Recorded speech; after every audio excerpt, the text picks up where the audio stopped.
What the hell you bring a gun to school for? Okay.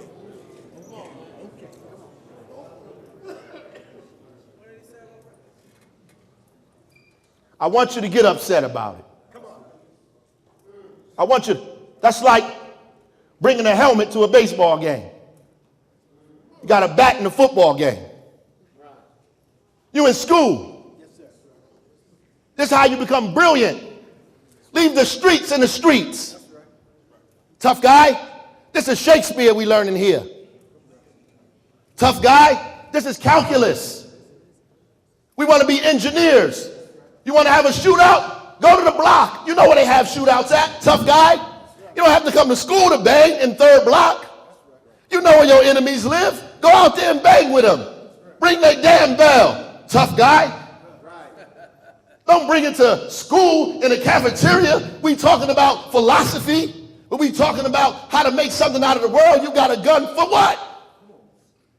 You a tough guy? Go to the street. Be in the street with the tough guys. They got a cell for you and a grave for you.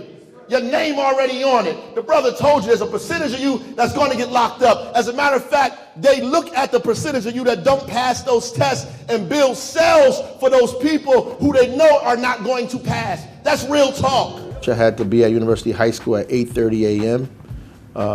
We do a tour of all of the schools, the county jail, the youth house, speak to young people about their life choices and helping to move the city forward and getting them engaged in positivity in the city and finishing school and all of those things that we talk about. I actually was a student at university from the 7th to 12th grade. The principal there used to go to school with me as well, so we had a great time there at the school.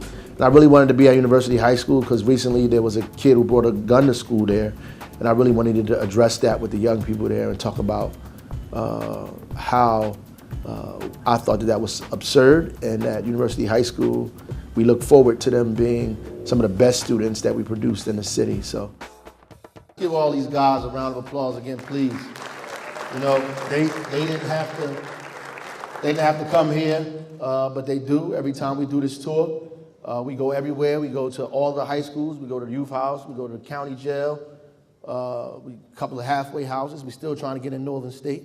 We're going to get there, but we go speak. And, you know, interestingly enough, the best and the most attentive crowds are always in the prison. They don't laugh. They don't joke. They don't play. They don't talk. They don't make moves. They don't, you know, whisper in each other's ear and all the stuff that we do here, because we faking and pretending, and, you know, we trying to get in and they trying to get out. So while they in there, they especially the youth house is, they are the most quiet, the most attentive. They ask questions. When we went to the youth house, they got up and read us essays. Essays that I read one of the best. I've been an educator for 22 years. The best essay I read came from a young brother who just got sent downstate, 30 years. We talked to him in the youth house. Best essay I ever read. I'm telling you. He got up and read it. I was so impressed with the brother, and I told him, I said, you are smarter than the people who are jailing you. And so you don't belong here. I don't know what you did to get yourself in this predicament, but this is not where you're supposed to be. You're brilliant. And somehow you've allowed yourself to be put in this situation, and those people who are less intelligent than you are going to be telling you what to do for the rest of your life. And he got sent down for 30 years for a shooting. Brilliant kid. I like going to the youth house. I don't like it because they locked up. I like it because they know they can't leave. They are serious-minded. It is just painful that they had to wait until they got into that situation to realize that God was in them too. That all their life somebody was telling them otherwise. And they had to go to the youth house and look at four walls and see each other and people, you know, beating on them and telling them all kind of stuff to realize, to be introspective, to think about who they were. It's crazy. And then we go to the schools. It's a joke. Clowns, giggling, laughing, ain't nothing funny. Something too hard, thugged out in the back. They're just not listening. And it's okay, because it might not be your time. It just might not be your time. And you may have to go through those things in order to realize. I just pray that you don't remember this conversation when you laying flat on Clinton Avenue with your breath dribbling from your mouth and blood coming out. And you got 5 seconds left and you remembering the conversation you had at University High with those guys. When you walk through that door and that noise happened, when the cell door closed, bam, I hope you don't remember it then.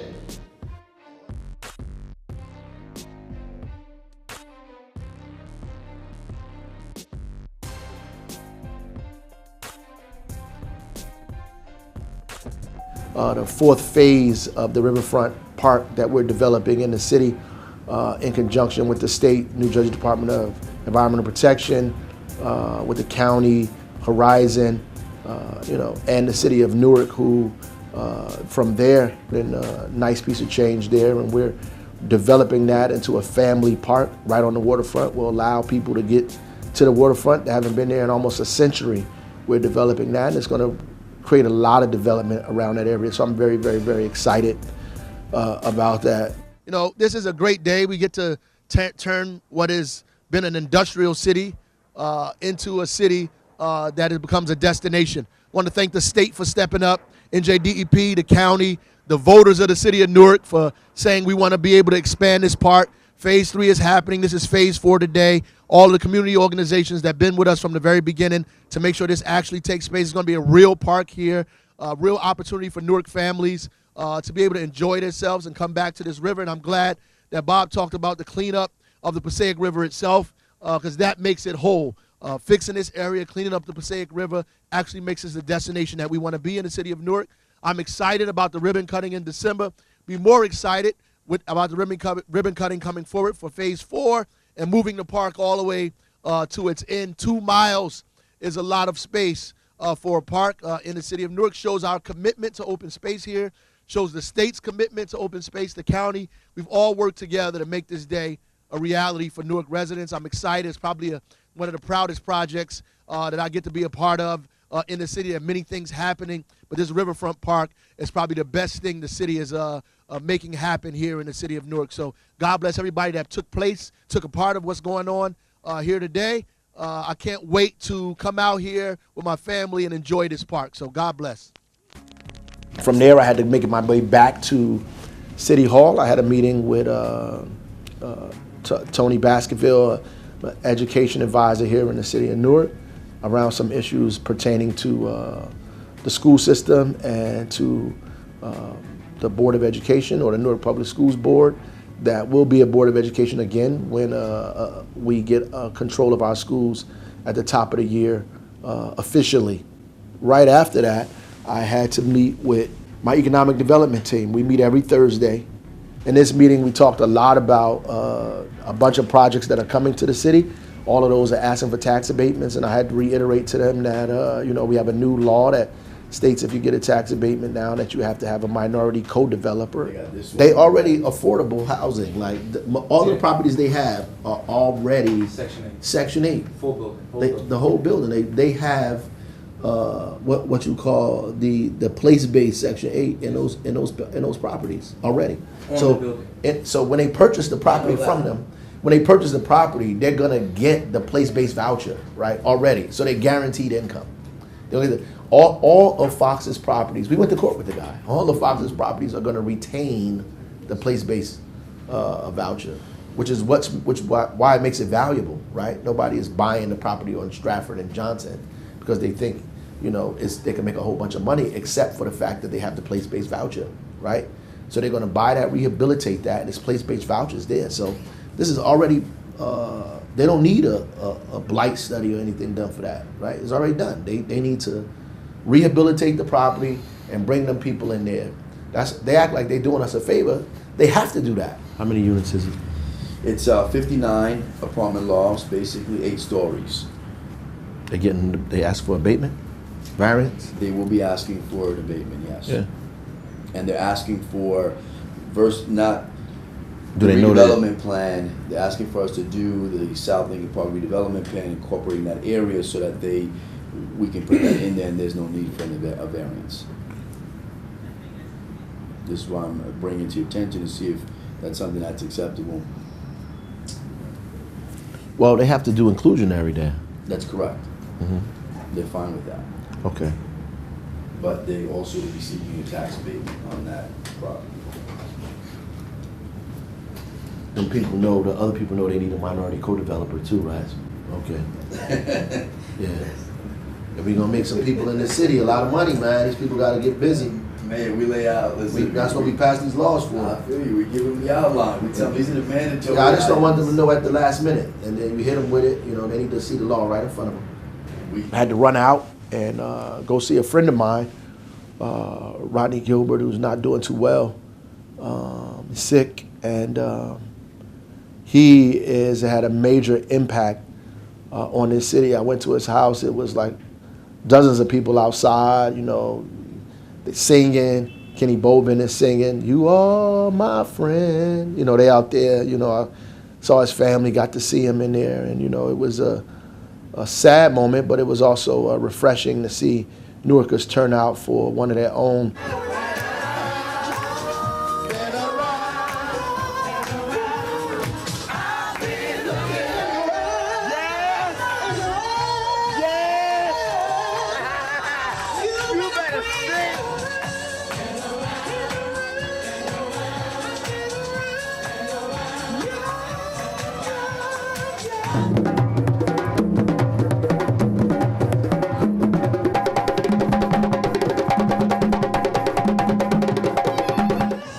He's missed already from the city, and I had to go and let him know that I love him and that the city loves him and that we're with him through whatever he's going through. We'll be there with him. So I had to make that rendezvous.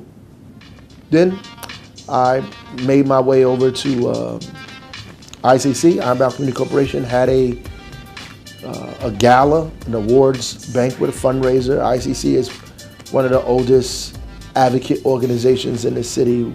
But you know, America is only great because of its people, because of the struggles we have for justice, for democracy, for equality, for inclusion, all of those things. The fight that we've had consistently since we got on these shores, whether you're an immigrant or ex-slave, or you're a descendant of an ex-slave, we have been struggling in this country to make it more democratic, to make it more free, to make it more liberal, to make it more inclusive, and organizations like ICC keep that going every single day, and we need them here to do the work that they do all the time. So congratulations to you, to all of the members, to the board, to Joe, to all of the honorees that are out there making the work happen every single day. God bless you, Godspeed to you. Have an incredible evening.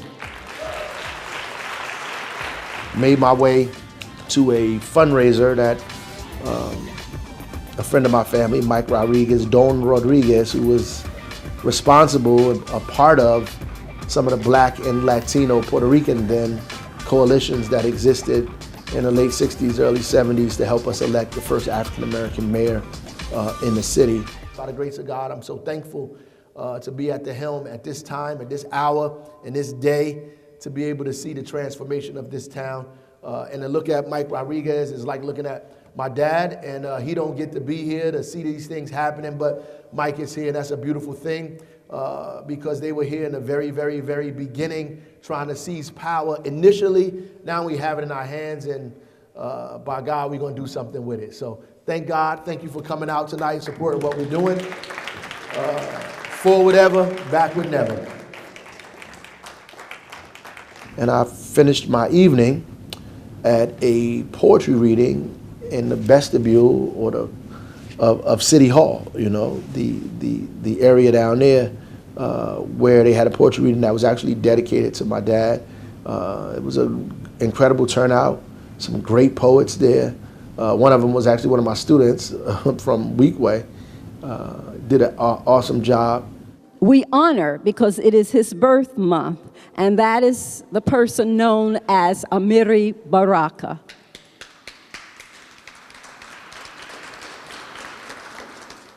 where the sky has the same colored eyes as its master. Two cerulean voids with the genocide of a Nubian boy, justified, even truly enjoyed by the blue shield octopus. He used to do the high jump, but they kept raising that boy's bar a little higher than everyone else's. He did the javelin throw, but the poor child had trouble seeing that far ahead. Did the pole vault, but got scared of heights he could reach. Did the long jump, but you know he couldn't find his foot. Couldn't stick the landing, had trouble standing tall, black running boy. He don't even run relay. No one's going to pass him the baton. No one's going to stop. You know, so that was a good way to finish the evening.